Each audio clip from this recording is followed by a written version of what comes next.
준비된 사람이 발견하는 거예요. 자산을 지키기가 마인드는요, 그런 것도 대출을 활용할 때 좀 중요한 게 결국은 이제 자산이 생기는. 견디고 듣다 보면 늘어나는 재테크 지식 시작합니다.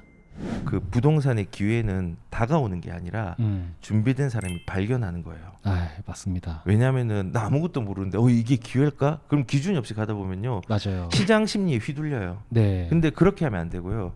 내가 이 기회를 발견하려면요, 손으로 인터넷을만 보면 안 되고 손품 발품도 다 팔아야 되고 그 다음에 내가 이제 준비를 하고 있으면은 그게 기회인지 아니면은 이게 기회가 아닌지를 발견을 한단 말이에요. 그쵸. 그래서 나는 이제 공짜로 뭔가 이 기회가 오나 나한테 오기만 해라 이게 아니라 내가 그 기회를 찾아다니면서 발견하고 그걸 활용하는 게 더 중요한 거예요. 그렇죠. 그렇게 또 예. 기회를 발견하는 능력을 키워야 되는데 네. 그러기에 또 가장 좋은 부동산 채널이 부동산 꿀팁이 아니겠습니까?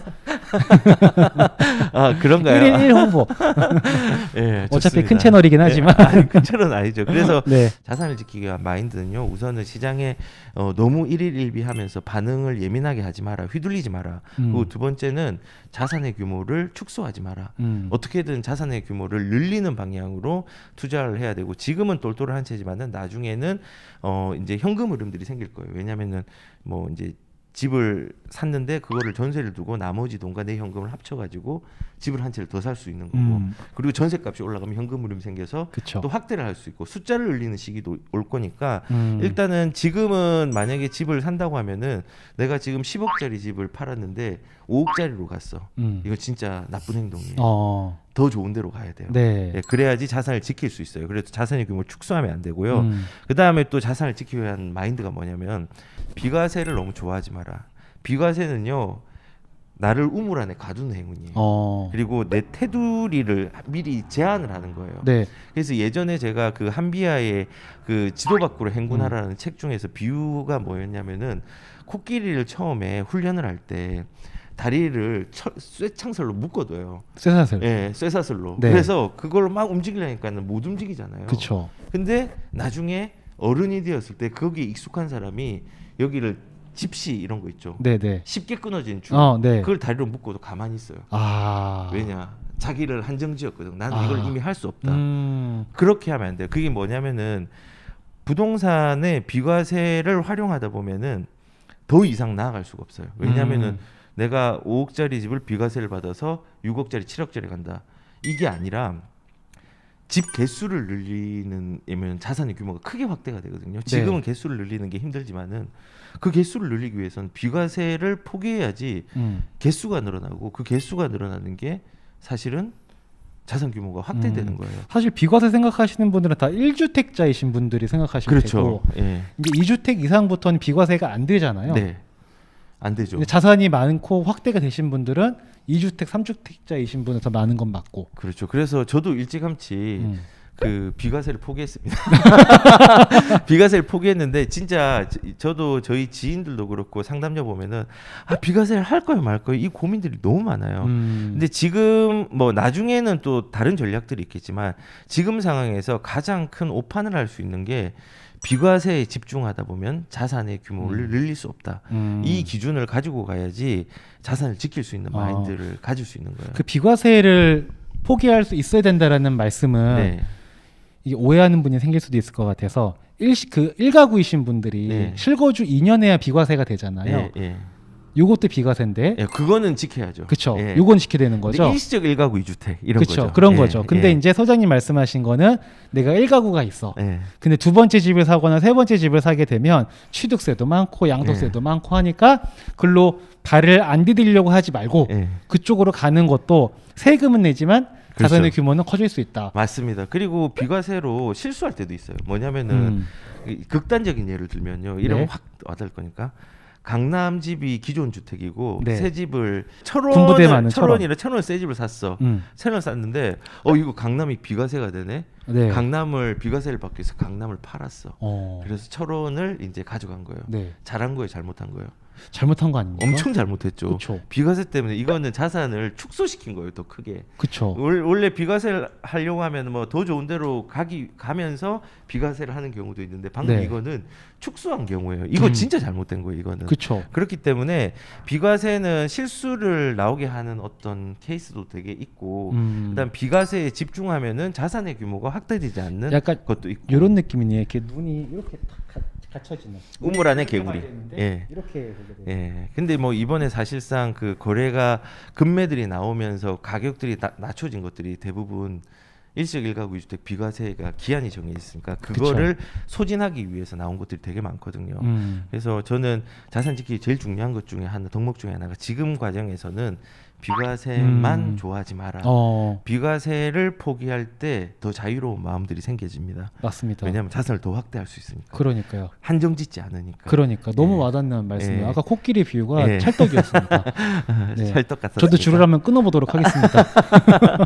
네, 좋습니다. 그리고 대출을 잘 활용해야지 자산이 증식이 됩니다. 대출 너무 알러브 대출. 예, 근데 너무 좋죠, 대출을 이거 우리가 자주 얘기하잖아요. 대출은 진짜 우리가 1, 2년 전부터 주구장창 네. 생산적인 걸로 예, 활용을 예. 하는 거에 대해서 너무나 강조를 해도 지나치지 않은데 그렇죠. 근데 오해를 하면 안 되는 게 내가 지금 생활비 때문에 대출을 계속 늘려나가고 있어. 그거는 잘못된 거예요. 그치, 뭐 카드비 돌려받고 이런 대출은 진짜 안 되는 거죠. 큰일 나죠. 그래서 소비적인 대출과 생산적인 대출이 있는데 소비적인 대출은 최소화해야 되고 생산적인 대출로 나오는 이자는 저금이라고 생각하면 마음이 편해요. 그렇죠. 왜냐하면은 이 생산적인 대출은 움직이고 있거든요. 네. 나는 가만인데 이 대출이 저금을 하는 것처럼 움직이고 있기 때문에 이자는 나의 지출이 아니라 저금이라고 생각하면 마음이 되게 편해요. 맞아요. 예, 그래서 우선은 그렇게 이제 생각을 하고 근데 사실 대출을 받았다는 얘기는 네. 우리가 이자만 내지는 않고 보통은 요즘 원리금 같이 내잖아요. 그렇죠. 그러니까 어찌 보면 이게 강제성 저축이 되는 기분이에요. 그렇죠. 물론 이제 이자를 내면서 하는 저축이 어디 있느냐 이러실 수도 있는데, 근데 그 이자를 낼 때는 그분이 뭐 자동차 사면서 이자 낸 건 당연히 안 되죠. 네. 근데 이제 자산을 매수하시면서 이자 비용이 발생했던 거는 네. 그게 강제성으로 안 갚을 수 없으니까 네. 계속 내다 보면은 결국은 이제 자산이 생기기는, 제가 예전에 이런 적이 있었습니다. 어떤 적이 있었어요? 자기는 한 번 더 적금을 1년 만기를 채워본 적이 없으시대요. 인내심이 좀 부족하셨네요. 그러니까 돈을 이렇게 꾸준히 하는 거 진짜 못 하시는 거예요. 보험도 가입했다, 해지하고 가입했다. 거의 그러신 거예요. 오래 못 가시는 거예요. 네. 근데 그렇게 보면 돈이 없어야 되잖아. 정상이잖아요. 그렇죠. 그분은 돈을 못 네. 모았으니까 네. 모았어야 뭐 불리던가 할 텐데. 네. 근데 이분이 집에 한 채 있는 거예요. 네. 대출도 얼마 없어. 네. 그 제가 이거는 그러면 증여받으신 거냐? 네. 그랬더니 제가 샀대요. 네. 어떻게 사셨어요? 했더니 샀대. 대출 받아서 샀다. 네. 그 대출은 잘 갚으셨나 봐요. 아이고 안 갚으면 신용불량자고 집 경매 넘어가는데 어떻게 안 갚냐? 이거예요, 이거. 이건 거야 이게. 그렇죠. 강제성 저축이 된다는 거죠. 네, 그렇죠. 네, 적금을 3개월을 못 하시던 분이 네. 몇 년 동안 잘하셔가지고 결국은 그 집값도 지금 많이 오른 상태가 되죠. 네. 그 집값이 오르고 안 오를 걸 떠나서 대출이 어찌 보면 저축이다. 그리고 그런 것도 대출을 활용할 때 좀 중요한 게 우리가 지금 예를 들어서 금리가 변동성 금리가 있고 고정금리가 있는데 대출이 지금 내가 30년 만기로 했어요. 그러면 30년 동안 이 대출을 가지고 있어야 되느냐? 그거를 사람들이 좀 두려워하는 경우가 있더라고요. 근데 대출은 대환을 해도 되잖아요. 그렇죠. 그러니까는 대출은 갈아타기를 할 수 있어요. 만약에 조건이 좋은 데를 발견하면요. 갈아타면 되거든요. 그래서 그거를 30년 동안 끌고 간다가 아니라 나중에 갈아타기를 하면서, 근데 중요한 거는 그 대출로 통해서 자산 가치는 늘어나니까 현금 순환도 생겨요. 나중에는. 왜냐하면 전세값도 올라가니까. 그렇죠. 네, 그런 것들을 잘 활용하면은 사실은 뭐 대출이 뭐 지금 뭐 원금하고 같이 상환해서 부담스러워하지만은 강제적 저축과 그다음에 이자에 대한 부분도 저는 저축이라고 생각해요. 왜냐하면은 생산하는 어떤 공장들을 만들어 놓은 거니까. 그 작년까지 이제 요즘에는 그래도 그 대출을 활용해야 된다라는 인지가 예. 많이들 생기신 것 같기는 해요. 네. 근데 작년 말부터 해서 대출 금리가 꽤나 많이 올랐잖아요. 네. 2.2%대 후반이던 게 지금 네. 3%대 후반, 네. 4% 초반도 있고. 예. 그러니까 야 그래 이래서 대출 쓰는 게 아니야. 예. 이러면서 되게 힘들어하는 경우들도 있다 보니까 예, 오히려 맞아요. 대출을 하려고 했다가 안 한 걸 잘했다라고 생각하시는 분도 계시고 예. 했다가 또 후회하시는 분도 계시긴 한 예. 것 같더라고요. 다 이제 지나가는 일인데요. 네. 그래서 제가 이제 자기의 재정 능력이 중요한 게 그런 거예요.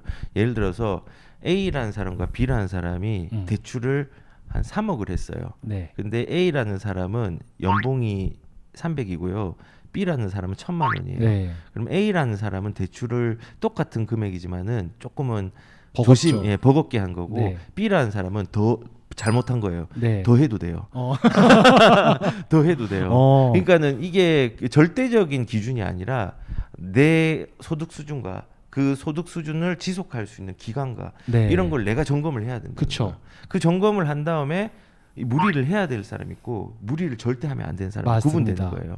예, 그래서 우선은 그 대출은 활용은 하되 내가 자가 진단을 좀 잘할 수 있어야 되는 부분도 같이 겸비해야 된다는 거죠. 그래서 우리가 아까 얘기를 했는데 우리 계속 욕심이 생기잖아요. 그치. 근데 욕심은요 자본주의를 이끌어가는 인도자입니다, 사실은. 맞습니다. 근데 욕심은 나쁜 의미도 있지만요.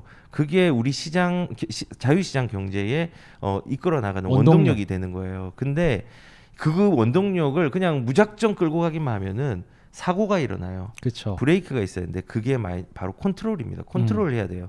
그 욕심을 컨트롤하는 거와 욕심을 가지는 걸 같이 가지고 있어야지 욕심만 있으면 사기꾼이 되거나 맞아요. 패가 망신하거나 이제 문제가 생기는 거예요.